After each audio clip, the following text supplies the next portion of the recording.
What's up, guys, and welcome to your App Store update for Friday, March 22nd. I'm Justin. I'm Anthony. Hi. You're back. I am. Yeah. You made it back. You didn't have to sit on like that. No. I'm good where I'm sitting. I'm happy. Sitting close to the monitor. Okay. So the App Store update compiles all the game price drops, updates, launches, for any given day. We're doing Friday. You usually get some spillover from Thursday, which is always the big day. We do have a couple game debuts today. The one that's most exciting to me is my God. Goat Up 2. Does it have goat screaming in it? It does not have goat screaming in it. Because that's the new internet hotness. So this is a Jeff Minter game, and if you don't know Jeff Minter, he made sort of classic arcade games. I think he made Centipede and some of the most retro old school games you've ever seen. I'm getting a classic arcade vibe off this. What? But now he just makes these bizarre, Goat Up was his most successful game that he made on the App Store.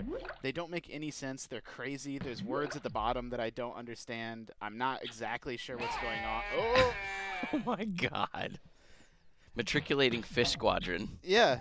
Right? I don't know why those words are on. Also, it keeps changing your status on the bottom from peckish to rumbling. Yeah, you're eating food. You have to eat food. Okay. And so I was peckish, and now I'm rumbling, and now I'm content.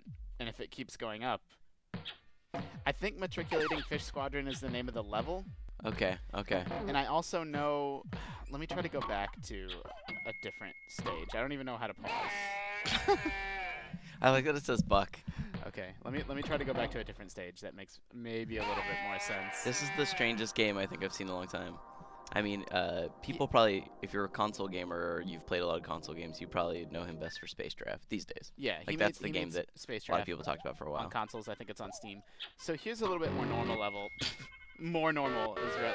Okay. Random Pac-Man ghosts. What you do is you collect these items and you spend an item each time you jump. Basically. Your double jump is like the goat farting? Yeah, the goat farts. And you can fart on the ghosts, the Pac-Man ghosts. Hup. Also, it's funny how he intentionally puts a really grating sound effects into this. That are also stolen from old arcade games. Yeah, but I'm just saying, listen to the audio. Yeah, for sure. Oh, wow. So that's the way the basic gameplay works, is you collect these items in the level. Why does it say this vapid pancake on the bottom? I think that's the name of the level. Okay. Oh, just like the last one. These levels are just very bizarrely named. Yeah, and if you ever see a picture of Jeff Minter, look him up on Wikipedia. He looks like a crazy He looks like a wizard. Yeah, I think he's a video game wizard. I think he is a video game wizard. I love that, I love that this is just what he does now. This is his life, is he makes these iPhone games. Well, I hope he has success because it's kind of cool to see someone that does something so bizarre. So all of his games have a huge following. Not huge, but they have a dedicated. It's like a cult following, yeah. Love them. Yeah. And Go Up 2 just launched. I don't know that I'm gonna play. I want to know if there was a Goat Up 1. There was, yeah, there was. Okay. Yeah, for sure. I wasn't sure if in his kookiness he was just like, I'm gonna call it Goat Up 2 just because, right? Goat Up 2 is $4, and it's universal. Okay. Today's other new game is Exceed RPG. It was on Android first, and now it's out on the App Store. And, Arc of the Ages. It's called Arc of the Ages. It's $1.99. It's also universal. I don't really know that much about this game. I don't know how it works. RPGs got some are funky poppy blues music over this. I don't know what's up with that. Yeah, I don't really know about the soundtrack. I guess I'm accepting quests. Again, sorry, I didn't get a chance to play this one out too much. Kill 3 boars, kill 3 goblins. Okay, we've done some quests. We can go to the bar. That's always an RPG staple. It's weird that there isn't where's the character art of the person that comes up and at least pops up their face and they're like, hey, nice to meet you, and it's a really nice hand-drawn sprite. Well, also, why is the art it's not blurry? Very high res. Yeah, it is kind of blurry. Okay. Oh, here we go. Okay. They let us play for literally 1 second, Anthony. Oh my gosh, okay. Stop it. Yeah. Wow, I'm gonna be honest, this looks a little rough. This is very rough so far. So you wander around in first person. Flick the screen to attack. Touch your finger to guard. What do I touch? What do I touch? Touch 2 fingers to guard. Oh, well, that's kind of cool, actually. Touch 2 fingers to guard. Okay, and then you flick to attack. Touch the spark at the bottom right to give big damage. Give big damage. Oh, whoa! Yeah, you did big damage to that pig. Tough meat. I mean, it seems No, I mean, I'm not. So, people that have been this watching. first-person wandering is pretty brutal in my opinion. I'm more impressed with this like sort of flick, sort of action battle system than I expected. I'm enjoying holding 2 fingers to block. Sure. I think Yeah. I almost feel like it almost like a Legend of Zelda game or something is what it kind of reminds me of, but the moving around is really brutal. No, I mean obviously this is not the world's most polished game you've ever Like I don't seen. even feel like he's walking; he's just kind of sliding. Yeah, that's true. That's all very true. It's weird that you have this low res like art, like that town art was like all blurry, but then his character model is like really sharp actually. I feel like instead of a virtual stick, they could have just had one drag your finger around to kind of move to where you need to go to. Like other games, like what was that third-person adventure game that people did compare to Legend of Zelda? Horn? Horn, yeah. Like Horn showed you that you could just move by touching and stuff, and it worked really well. For sure. If that looked appealing to you, I will probably okay. So based on that sort of 90 seconds, I like that battle system enough Sure, that I'm I willing mean, to play the game a little bit more. You know, people that like JRPGs and stuff, that may be way more up their alley. Yeah, for sure. That was all of today's sort of game debuts. Those are the 2 games that are out today. We also have a handful of price drops. Skee Ball 2. Come on. How can there be a 2? That's what I was wondering. I don't know. Oh, okay, and I have to do a Skee Ball tutorial? Well, we all know how to play Skee Ball. Yeah, that's really strange. I mean, granted, like for 2 minutes in a bar or at an arcade, we've all loved playing Skee Ball, no doubt about it, right? But okay, I don't. But the question is, can you get tickets to spend on really crappy prizes that like you'd be sad if your dad brought you home? Like, why don't you love me anymore? Oh, it's the spider ring. That's what you always get. Okay. Yeah, you got that if you were a chump. But there was always like the Nintendo 64 up in the window that you were like 30,000 tickets, and it was like you're never gonna get that. So I guess this game will allow you to relive all the disappointment and shame you felt as a little kid when your dad was like, "Let's see how good you can do," and you can't break 100 points. You do get prizes, by the way. Look, I don't understand what the point is. I guess. A psychedelic ball. Wow, you can really just buy crap. Yeah, it is kind of crap, isn't it? Skee Ball 2 is free. Okay, well at least it's free. I still wouldn't play it. The Penny Arcade Gamers vs. Evil. This is their card game. This is a lot like Anthony. Have you ever played Dominion? Dominion. It's a board game. I mean, it's not a video game. Yeah. It's a physical board game. I don't understand board games. So this is the Penny Arcade version of Dominion. The rules are too complicated for me to kind of try to explain it here. But if you've played Dominion, basically you start with a very basic deck of like 10 cards, and you build it up over time. Yeah, then you build it up over time. It's already speaking my language. I like that. Yeah, so it's the Penny Arcade deck building game. Okay. It's normally $5. It's on sale for $1. Okay. Yeah, my current deck builder favorite on iOS is Ascension. It's a lot like Ascension. Okay, I guess cool. I didn't. Yeah, I've played Ascension too. I'm just more used to.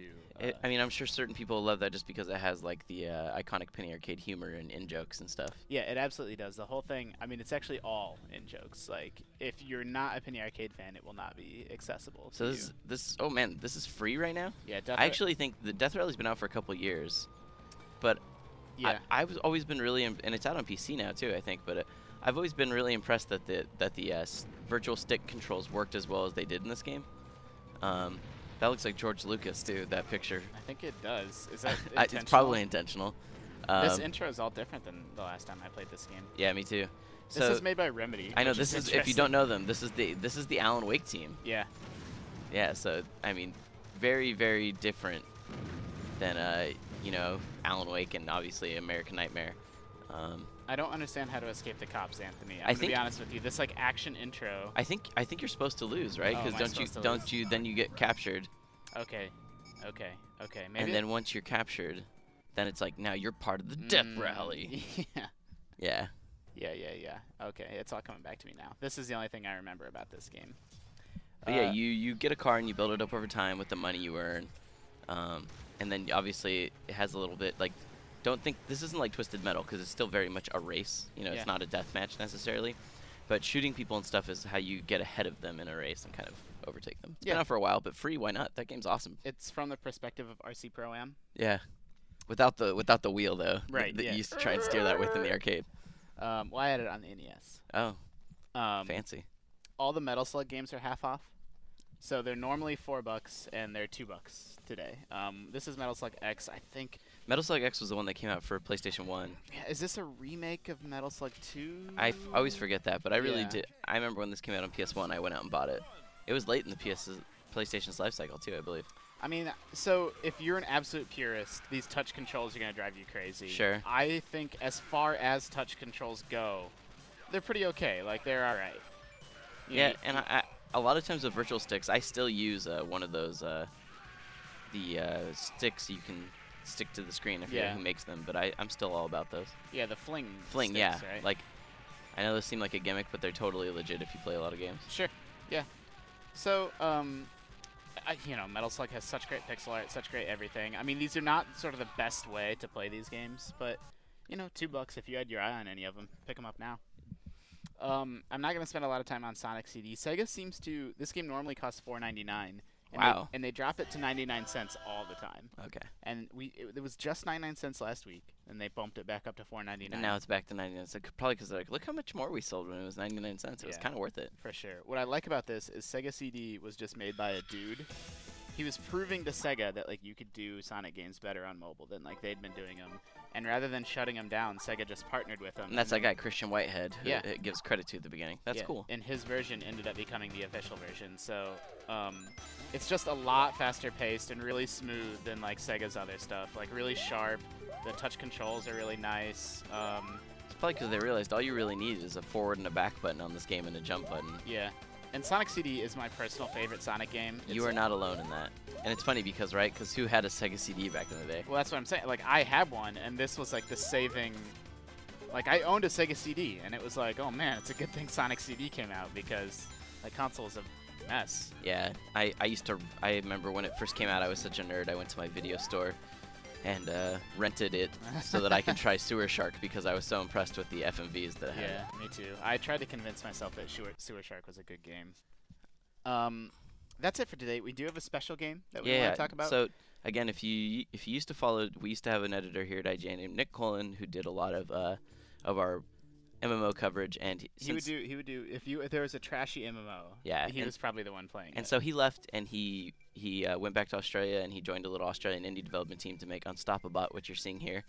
So Unstoppabot is kind of like an endless runner, except the whole point of it is that you are the Unstoppabot, and you can lay down these various other little robots that will assist you in getting to where you need to go. So first, you know, right now Justin's very early, so he just has these little guys that help you jump. Eventually, you'll get like guys that look like rams that'll push you over gaps. And here's the ram. So yeah, I mean that's basically how it works. Is you know, and you've played this more than me, Anthony, but you drag the robot onto the screen like where he needs to go to get him, you know, to get him through the stage, because he's not stopping. No, he's not. He's the Unstoppabot. Yeah, see, I thought that was how you did it too. It has to be right above it. Okay. But yeah, I mean, it's got really like adorable art, and it's I know it's like Nick's first game that he's worked on, so he's really passionate about it. So I just wanted to give it a shout out, and it is free. That's the whole thing. It's doing really well in China, as I understand it, but a lot of people, it hasn't got very much visibility here in the States and abroad, Australia and whatnot. So give it a download. I mean, my sort of snap judgment is that you know, Nick, if you're watching this, I'd say it's a little bit like slow paced. Yeah. Like, I think the idea is good. I like the idea of like dragging these, you know, dragging your little guys over.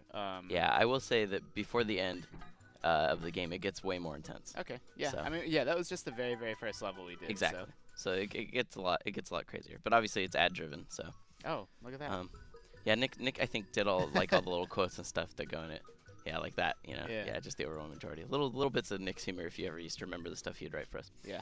But yeah, Unstoppabot. Check it out. Yeah, thanks, guys. Thank you, Anthony. Thank you, everybody at home. This has been your App Store update for Friday, March 22nd. You know, as always, we're looking for ways to improve the show. So, you know, leave a note in the comments below on YouTube or on IGN, and let us know how you're enjoying these App Store updates. For all the hottest news on these games and all the hottest mobile games, you can keep it locked to IGN.